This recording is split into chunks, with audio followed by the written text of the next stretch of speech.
나주 혁신도시로 이전해올 한국전력이 서울 사옥에 있던 소나무 수십 그루를 먼저 옮겨 심었습니다. 지난 역사와 새로운 역사를 기념하는 뜻에서 소나무 정원은 기억의 숲이라는 이름이 붙여졌습니다. 무장 탈영병 사건이 국민들에게 충격을 주고 있는 가운데 국방의 의무를 다하다 몸과 마음의 상처를 입은 젊은이들이 주목받고 있습니다. 쌀시장 개방 문제가 다시 쟁점화되고 있는 가운데 정부 창고에 쌓여가는 쌀가마니가 농민들에게 해마다 부담이 되고 있습니다. 광주 유대회가 불과 1년 앞으로 다가온 가운데 민선 6기 광주시는 스포츠 관련 정책을 어떻게 펴나갈지 주목받고 있습니다. 여러분 안녕하십니까? 광주 MBC 뉴스데스크입니다. 나주의 광주 전남 공동 혁신도시 이전 작업이 활발하게 진행 중이죠. 그중에서 규모가 가장 큰 한국전력공사가 오늘 서울 사옥의 소나무를 나주로 옮겨 심었습니다. 주민들이 이제야 한전 이전이 실감난다며 환영했습니다. 첫 소식 박수인 기자입니다.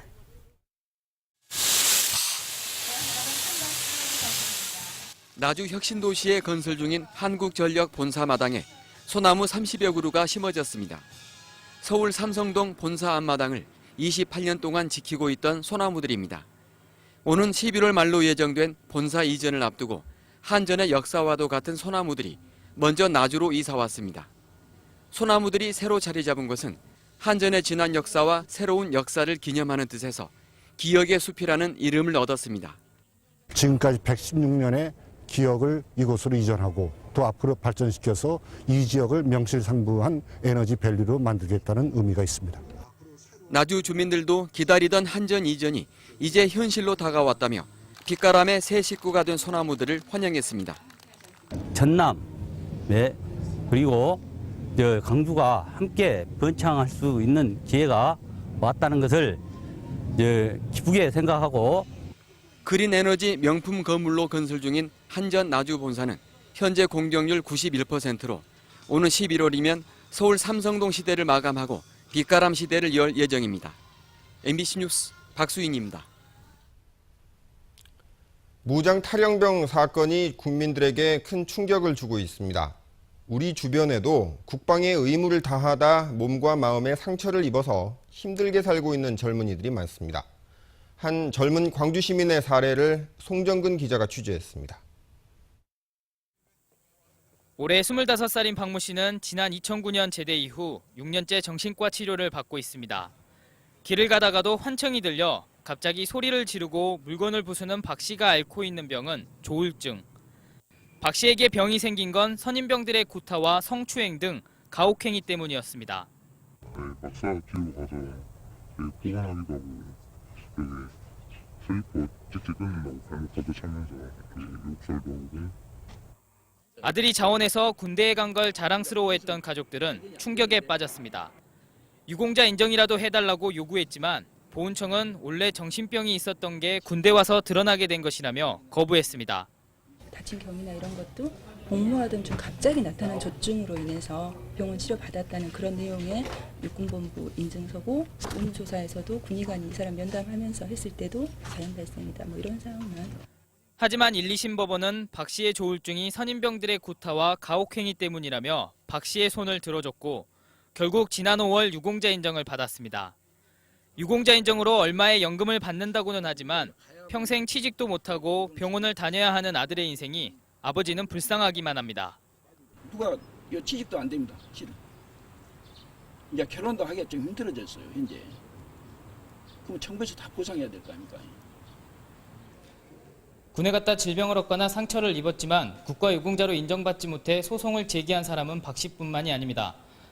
박 씨처럼 군에서 입은 질병이나 심신의 상처 때문에 유공자 인정을 해달라는 소송이 광주지방보훈청에서만 지난 3년 동안 105건이나 됩니다.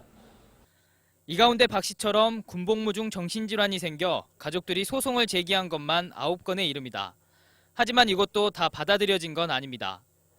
정부는 그동안 군대 관련 사고가 날 때마다 이런저런 대책을 많이 발표했지만 근본적인 해결책이 되지는 못하고 있습니다. 개인의 존엄성과 인권이 지켜지지 않고 단체 생활에서 모두가 획일적인 문화 아래서 다름을 인정하지 않기 때문에 이런 인권 침해 사안들이 발생하는 겁니다.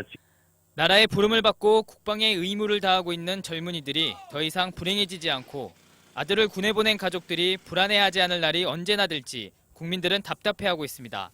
MBC 뉴스 송정근입니다.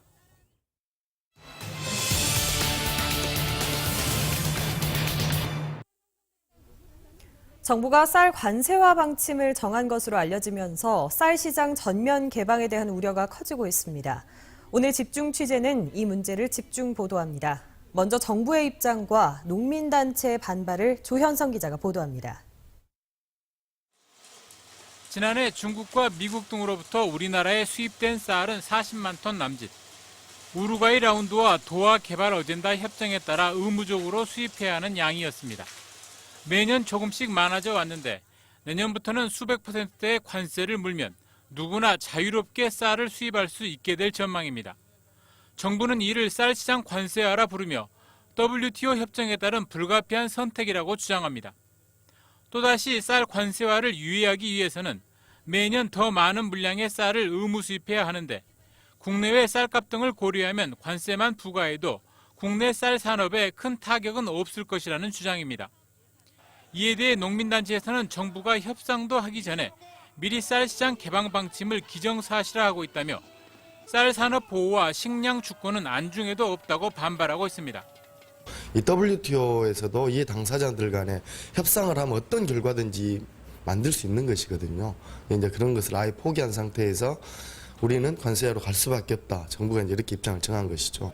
또 한 번 개방된 국내 쌀 시장은 FTA와 TPP 등으로 인한 추가 피해가 우려되고 궁극적으로 식량 자급률까지 떨어뜨릴 것이라는 것이 농업계의 주장입니다. 쌀 시장을 전면 개방하겠다는 정부의 방침 발표가 임박한 것으로 전망되는 가운데 식량 주권과 먹거리 안전을 위한 범국민대회가 열리는 등 쌀 시장 개방을 둘러싼 반발이 한동안 계속될 전망입니다. MBC 뉴스 조현성입니다. 상황이 이렇지만 국내에는 쌀이 남아 돌아서 걱정입니다. 쌀 관세화가 현실화되면 안 그래도 힘든 농민들이 더 힘들어질 것 같습니다. 계속해서 이재원 기자가 보도합니다. 대형 마트에 장보러 나온 고객들에게 쌀 소비량을 물어봤습니다. 아직 애들이 어리니까 그냥 거의 한 달에 한 20kg? 다는 아닌데 20kg 약간 안 되는 것 같아요. 구매량은 대부분 한 달에 20kg 미만, 1년에 240kg 미만으로 4인 가족 기준으로 환산하면 지난해 우리 국민 1인당 쌀 소비량 67.3kg에도 미치지 못합니다. 이런 추세를 반영하듯 대형 마트의 쌀 판매량도 해가 갈수록 감소하고 있습니다.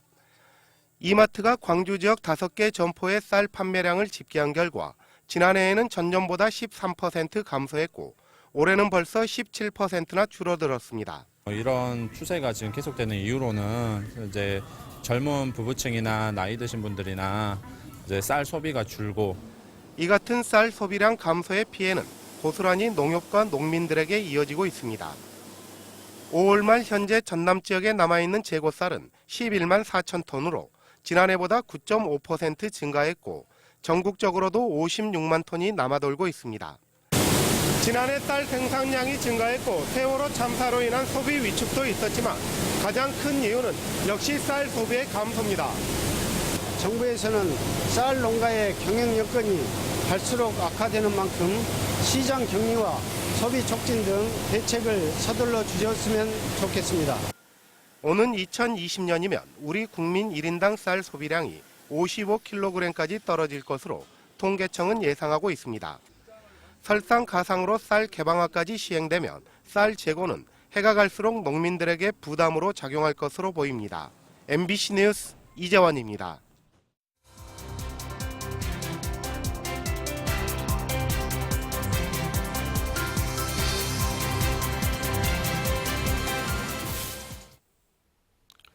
민선 6기 광주시 출범을 앞두고 광주시가 해결해야 할 과제를 짚어보는 시간입니다. 오늘은 네 번째 순서로 1년 앞으로 다가온 유대회 준비와 2019년 세계 수영대회 등 굵직한 현안들이 쌓여있는 스포츠 분야의 과제를 따져보겠습니다. 이계산 기자입니다. 민선 4, 5기에 걸쳐 추진된 2015 광주 하계 유니버시아드 대회가 불과 1년 앞으로 다가왔습니다. 다목적 체육관과 수영장 등 신축 경기장 공정률은 50% 정도로 큰 걱정 없이 진행되고 있습니다.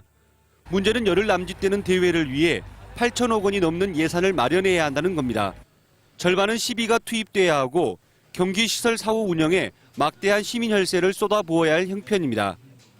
재정 적자를 최소화할 수 있게끔 그리고 자체 수입을 최대 늘려서 대회를 잘 치르는 길이 우선 최급선무라는 것이죠. 2019년 세계수영대회도 유대회의 노하우와 경기시설을 재활용하는 장점이 있지만 시 재정에는 큰 부담이 될 수밖에 없습니다. 민선 6기 광주시는 연이은 메가스포츠 대회를 성공적으로 치르고 또 준비해야 하는 과제를 떠안았습니다. 민간 기업들의 참여를 유도해 시 부담을 최소로 줄이고 흑자 대회로 만드는 일이 무엇보다 중요합니다.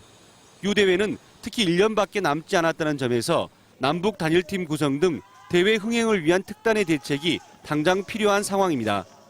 유니버시아대 조직위원회를 통해서 다각도로 좀 접촉을 해서 가능하면 남북 단일팀 경기가 광주에서 이루어질 수 있도록 노력하려고 합니다. 수영 대회의 경우는 선심성 논란을 빚은 선수촌 분산 건립 방안을 원점에서 재검토할 것인지 분명한 입장을 결정해야 합니다. 민선 6기 광주시는 광주 기아 챔피언스 필드와 광주 FC 운영 문제도 전면적으로 재검토하겠다고 밝혀 스포츠 분야의 대수술을 예고하고 있습니다.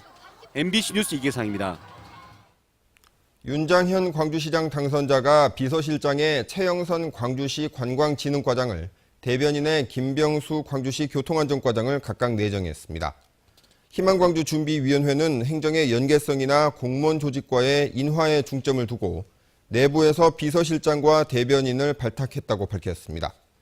준비위는 또 경제부시장의 경우 중앙부처의 전현직 경제분야 관료를 중심으로 한두 명과 접촉하고 있다며 조만간 내정하겠다고 말했습니다. 네, 젖먹이를 안고 편의점에서 일하던 여주인을 살해한 혐의로 기소된 30대 남성이 항소심에서 원심보다 무거운 무기징역을 선고받았습니다. 광주고법은 30살 장모 씨에 대한 항소심에서 징역 22년을 선고한 원심을 깨고 무기징역을 선고했습니다. 재판부는 장 씨는 생후 8개월인 젖먹이를 안고 일하던 피해자를 살해했다며 당시 35살인 피해자는 삶의 마지막 순간까지 자신보다는 젖먹이의 안전을 염려해 아이를 꼭 껴안은 채 숨졌다고 강조했습니다. 광주지방검찰청은 후보 매수를 제의하고 이 제의를 역이용해 상대 후보를 협박한 혐의로 유모 씨와 김모 씨 등 담양군수 후보 2명을 구속 기소하고 여기에 가담한 두 후보의 측근 3명을 불구속 기소했습니다.